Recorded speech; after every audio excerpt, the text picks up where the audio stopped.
శ్రీమద్భగవద్గీత విజ్ఞాన యోగము నుండి శ్లోకములు గ్రహింపబడినవి. శ్రీకృష్ణ భగవానుడు అర్జునునితో, జ్ఞానవంతులైన మహాత్ములు లోకములో అరుదు, కావున వివిధ దేవతలను ఉపాసించినను వారికి శ్రద్ధాభక్తులు కలుగజేయునని గీతోపదేశము చేసినారు. బహూనాం జన్మనామంతే జ్ఞానవాన్ మాం ప్రపద్యతే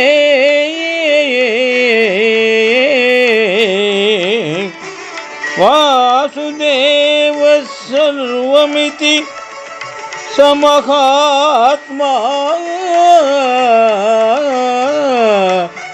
సుదుర్లభః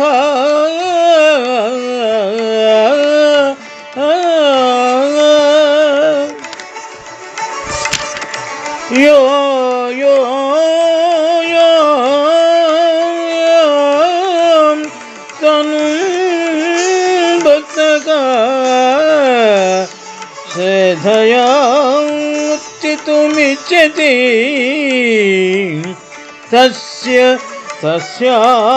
తస్యాచలాం శ్రద్ధాం తామేవ విదదామ్యహం.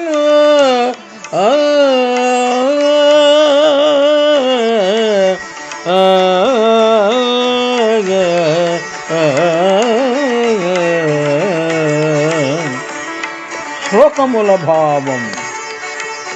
అర్జున, అనేక జన్మల యొక్క అంతమున మనుజుడు జ్ఞానవంతుడై సమస్తము భగవన్మయము అను సద్బుద్ధి కలిగి శరణు పొందుచున్నాడు. అట్టి మహాత్ముడు లోకములో చాలా అరుదు.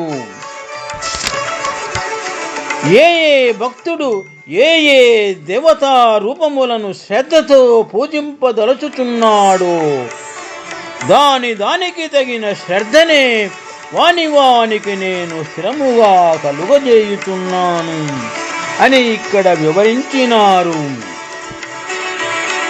ఇక్కడ మనము వివరముగా కొన్ని విషయములను గమనించవలే. ఏ ఒకానొక జన్మయందో తీవ్రత ఆధ్యాత్మిక సాధనల చేతను పరమేశ్వరుని అనుగ్రహము చేతను అతనికి జ్ఞానముదయించును. అప్పుడు సమస్తమును భగవన్మయముగా ఆత్మమయముగా భావించును. అట్లు సర్వాత్మ దృష్టి కలవాడే జ్ఞాని భగవత్ సాక్షాత్కారమును నొందుచున్నాడు.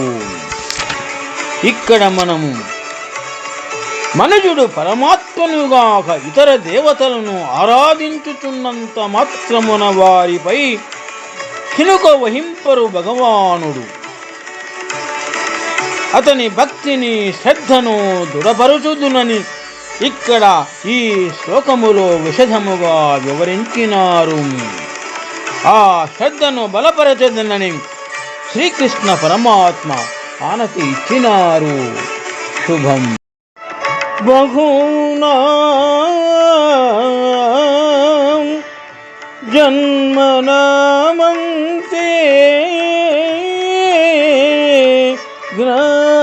జ్ఞానవాన్ మాం ప్రపద్యతే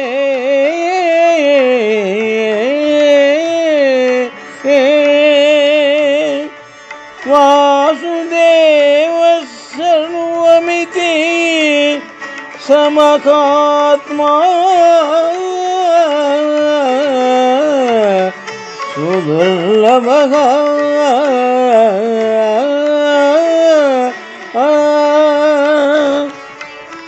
యో యో తను భక్తగా శ్రద్ధయార్చితుమిచ్చతి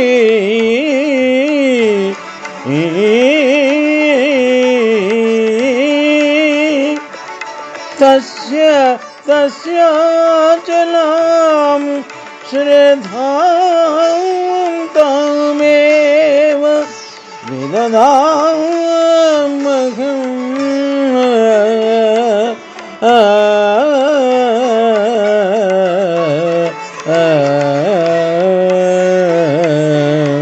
शुभम्।